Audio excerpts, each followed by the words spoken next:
Bismillahirrahmanirrahim. Assalamualaikum warahmatullahi wabarakatuh. Dan salam sejahtera. First of all, I must thank the organizer for bringing me here. I don't want to be here, but they invite me and they ask me to be here. And I'm here now just to share something with you. Something that I regard as a compliment to the first two papers which was presented yesterday morning by Datuk Dr. Noor Alia and also by the Daniel Boy on the GIS as well as geospatial.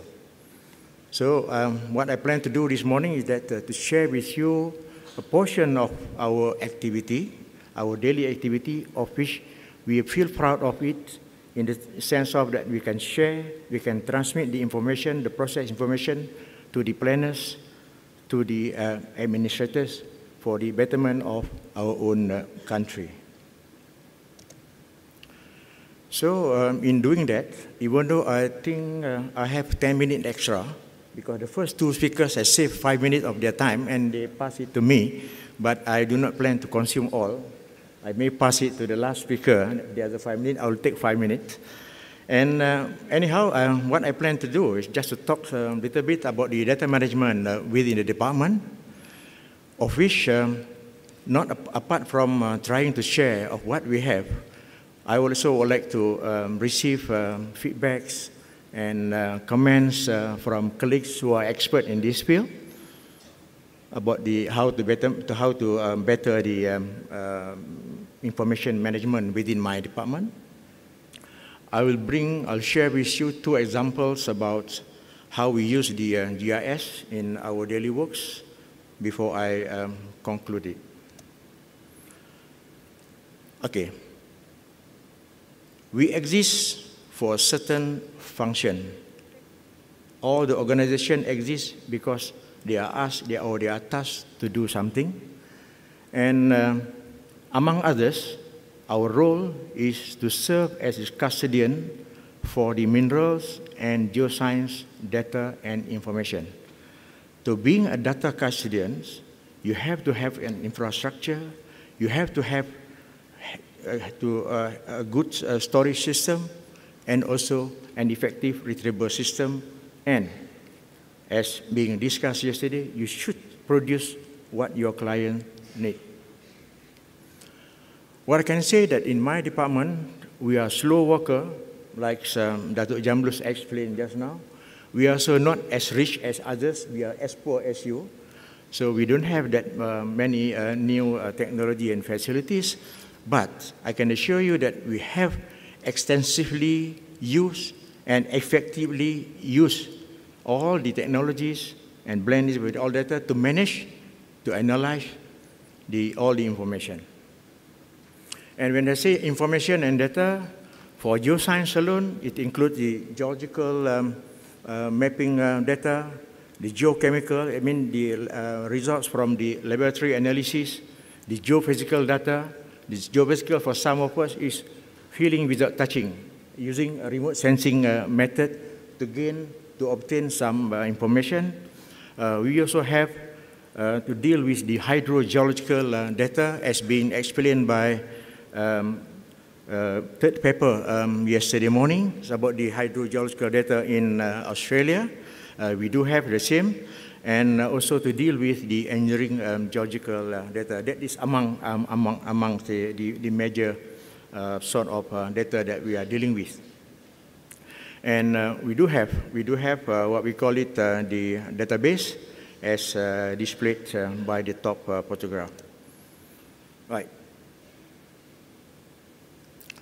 What we are saying that all this data, together with the other geospatial data and information, such as topography, which we obtain from the departments belongs to Mr. Chair, the remote sensing data, which we obtain from another agency, as well as land use and rainfall data, all we gather, we collect them, we analyze, and after we analyze it, we generate various maps, various derivative maps, which to us are informative, and we keep talking to our clients how to betterment all those products so that not only we understand the content of the map, but also the client also can find what they want and what they need from us.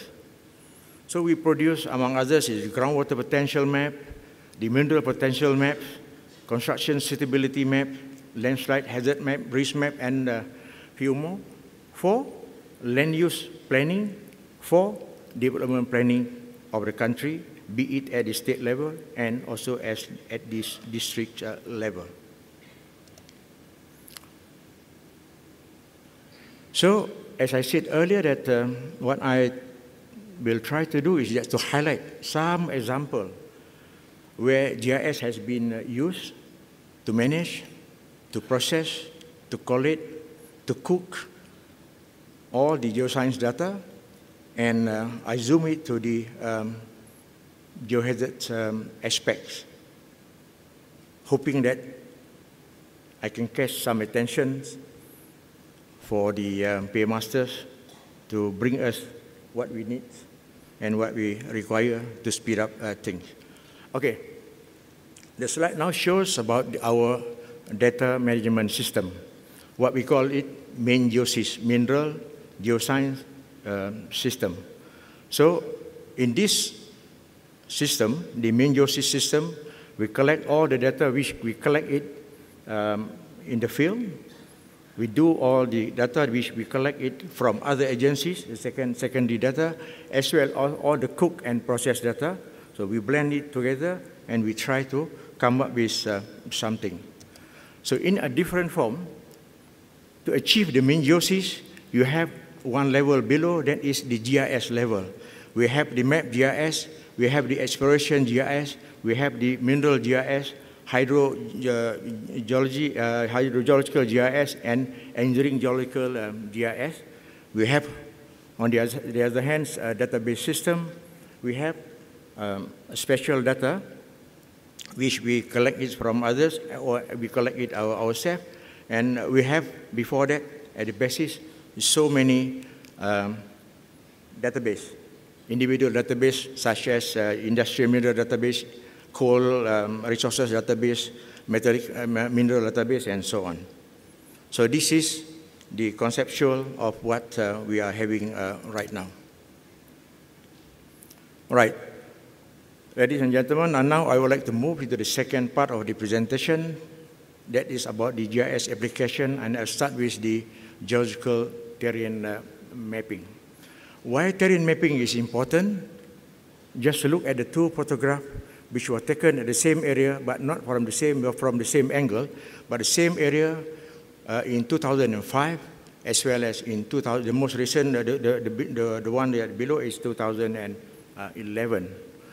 I cannot imagine that if I'm the owner of this resort, after spending so much time, spending so much money to buy the land, to develop, to promote, and next morning when I wake up, and I'll see that there's nothing much left on my land.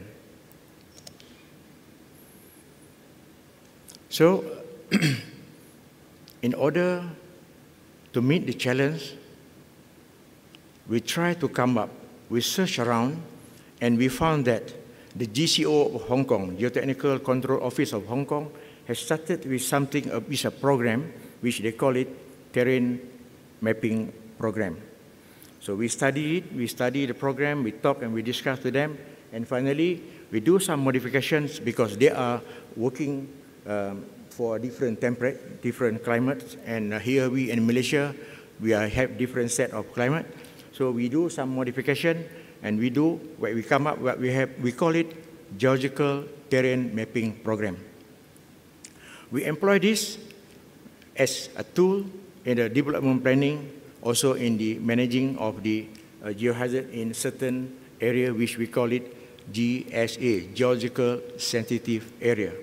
Earlier on, people call it ESA, Environmental Sensitive Area, and we regard it that GSA as part and parcel of the ESA. Geological Sensitive Area is part and parcel of the Environmental Sensitive Area. So what do? We collect data in the field, we collect the geology, we map the topography, we record the landform, and we observe and record all the geodynamic features such as landslides and erosion and whatnot. And all those information, all those attributes, we do it, we enter into the database, and we use the GIS technology to collect them, we analyze them, and later on we generate derivative thematic maps. Normally in this terrain mapping, we produce 6 maps. They are called terrain classification map, landform map, erosion map, physical constraint map, engineering geological map, and construction suitability map.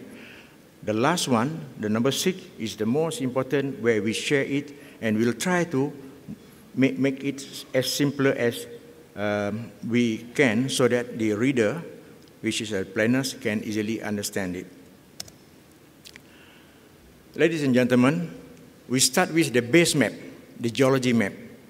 Normally the norm in the department, to map an area of 1,000 square kilometers, you need to spend a year or maybe a year and a half in the jungle to collect all the information, and after that come up and translate it and transform it into a map. In a remote area, one may need about 3 years to complete a same area of 1,000 square kilometers. But does not matter. What we have is geology map will serve as the basis of all the process we are dealing with. But with the help and assistance of the mean geodesics, which I explained earlier, we managed to come up with what we call it with a slope gradient map. We also come up with the terrain classification map, landform map, erosion map, physical constraint map, and the most important, as I said earlier, is that the construction suitability map. This construction suitability map is a map which divides the area into classes, which we call it class 1, class 2, class 3, and class 4. Throughout the country, all will use the same subdivision, and also will use similar standard and features. Each class has an implication on geotechnical limitation of the area, suitability of the development of the area, the costing factors for the development, and also how intensify, what is the intensity of their site investigation. If they are dealing with class 3, they need to spend a little bit more money and more time to do the site investigation. If you are in a class 1, you need to do only the basics site investigation. All right. In order to come up with that construction suitability map, there are so many things to do, and among others, we look at the slope gradient, we look at the terrain, we look at the activity on the land, and also we observe, as I said earlier, about the erosion and instability processes affected the area. That is why you have to remember in the slope gradient, the code 1, 2, 3, 4, 5, 6, the terrain code ABC until Z, the activity codes, and then also there are so many codes in thing. And with all those codes, you come up with the first map.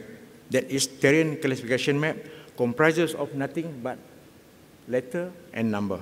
It's not meant for the clients, but meant for ourselves to check back the analysis and the results of our analysis. Then we do also, this is another example of the erosion map in Cameron Highland. Cameron Highland again, or the physical constraint map. And when we come to the construction suitability map, we are talking about the geotechnical limitation in the area, the suitability of the area for the development, the engineering cost for the development, and the intensity of site investigation required, which we class it as being explained in the table. So I do not want to share with you in detail, and please do not try to memorize what is being displayed. But what I'm trying to say is that for each class, class 1, class 2, class 3, class 4, there are a lot of criteria for our own, so that it's not meant for the audience to consume it today. So this is for class 1 and class 2, for class 3, as well as for class 4. And this is the result for the case of Cameron Highland, where majority of the area falls within class 4, meaning that in a layman term is a no-go area. Right. Now we move to geohazard mapping. In geohazard mapping, we do the same thing, the same process as the terrain mapping, but we add in a few more information, such as the engineering geological map of the area, and as well as the monitoring of the active fault and surface motion and whatnot, so that we can come with more meaningful and informative results. Ladies and gentlemen, this is the area that I'm talking about. If you look at the top left photograph, it is a house which keep moving. It keep moving, keep creeping slowly at the pace of about, say, maybe 40 to 50 millimeter a year. But in some area, it moves much faster than that. You see the bottom left, it is a straight road according to the map of JKR. But when the engineer go there, 3 months later, he said, who modified my road to become a crooked one? You look at the road, you look also at the drain at both sides of the road. You look at the bottom right, the house, the wall of the kitchen actually was at the place where my friend is standing. My friend with the blue vest is standing. That was some 3 months ago. 3 months earlier, the wall was there, but now moving.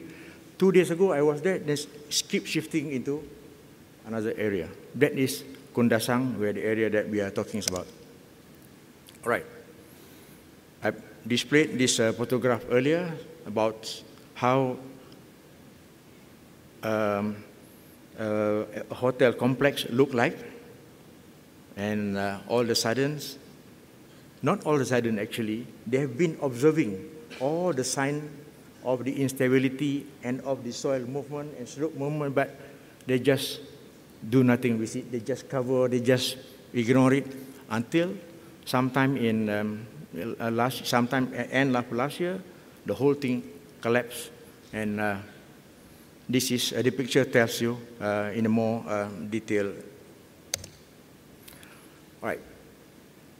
So our approach, what we do, that we use all the 4 attributes as we do the terrain geological mapping, and we add in the first attribute, that is the vegetation cover and water seepage and whatnot, in analyzing it. And we try to generate a landslide hazard map with 4 classes. But this class is not as a class in the geological terrain mapping. And this class was developed by us, and we have proof that it is of a good standing. So, the landslide risk map try to quantify. The purpose of this map is to quantify the vulnerability of an area and refer to the consequences of the failure on human activities, and all these things that we do have a score system which we calculate it using a standard equation as being displayed, and these are the weightage. The weightage applies for every factors, that how the thing will risk your life, how it will affect the economy or economic activity of the area, how it will affect the utilities, public utilities such as roads, water lines, and power lines, and about the safety of the building or the condition of the building nearing the area. So we come up with few rating and few score, of which I do not want to detail it here.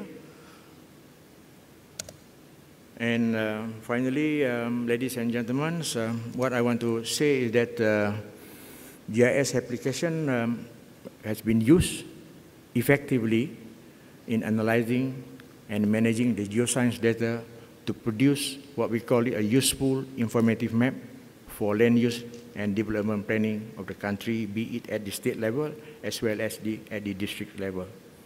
And in doing that, the GIS approach in geohazard mapping involves a lot of statistical analysis and a heuristic method to establish the hazard rating of the study area. And geohazard map has served as a guidelines to manage and to reduce risk and properties destruction on human.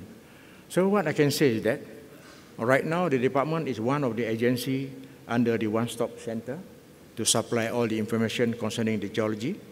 We are also a member of many other local level planning committee, and we are happy, ladies and gentlemen, to serve to the better development of the country.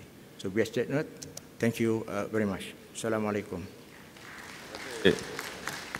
Bagian Dato' di atas kertas